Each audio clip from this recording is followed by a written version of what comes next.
Hi guys, Miss Redigan here. Now we're getting ready for our periodic table test. Remember, all the elements from the universe were born from stars. So let's take a look. We know most of the periodic table here are metals.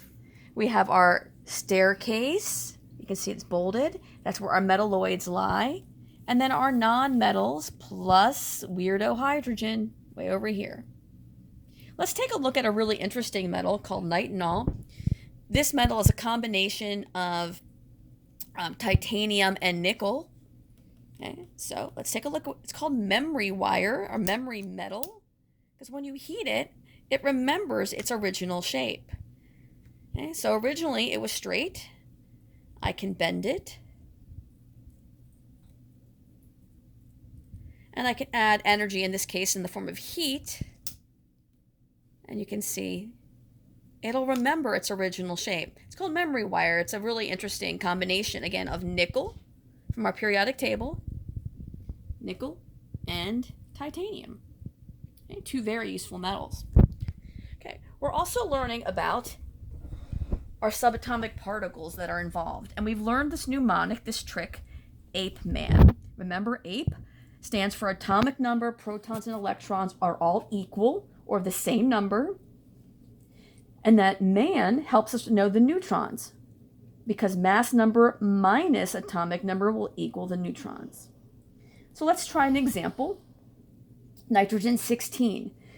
16 is not the atomic number. 16 is always going to be given as the mass. How can you find the atomic number? That's when we go to our periodic table. And it's 7. Right? So our atomic number is 7. It identifies the element. So let's come back. Atomic number is 7. And according to APE, that means the protons and electrons are 7. Okay. Let's go over here to the other side. We know atomic number is 7. Let's fill that in again. And we can subtract, right? Minus mass number minus atomic number. And that gives us 9 neutrons. Okay. We've also learned how to do Bohr models. In a Bohr model, you have the nucleus with its protons, in this case, 7 protons and 9 neutrons. And that goes in the center, or the nucleus. Now, the electrons are 7, but they are in energy levels. Bohr studied those energy levels. So let's go back to our periodic table. And the electron configuration is here. It's 2-5. That's not a minus. 2-5. Let's go back. The electron configuration is 2-5, which means I put 2 electrons in the first shell and 5 in the second shell. The Bohr diagram is now complete with protons, neutrons, and electrons. One last thing, we have also learned Lewis diagrams, which are much simpler. In a Lewis diagram, we simply put the symbol for nitrogen in the middle. And then we go to the configuration and we look at the last number, 5. Those are the valence electrons, and we represent those 5 valence electrons as dots. 1, 2, 3, 4, 5. And done.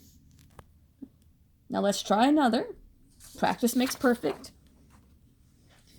This time, we're doing K40. Okay? So 40 is not the atomic number. It is always the mass. The atomic number is what you get from the periodic table. So let's go. Find K. And it's 19. Atomic number 19. Notice atomic numbers are always whole numbers. If atomic number is 19, so are the protons and electrons. And now let's go over. Atomic number we just said is 19.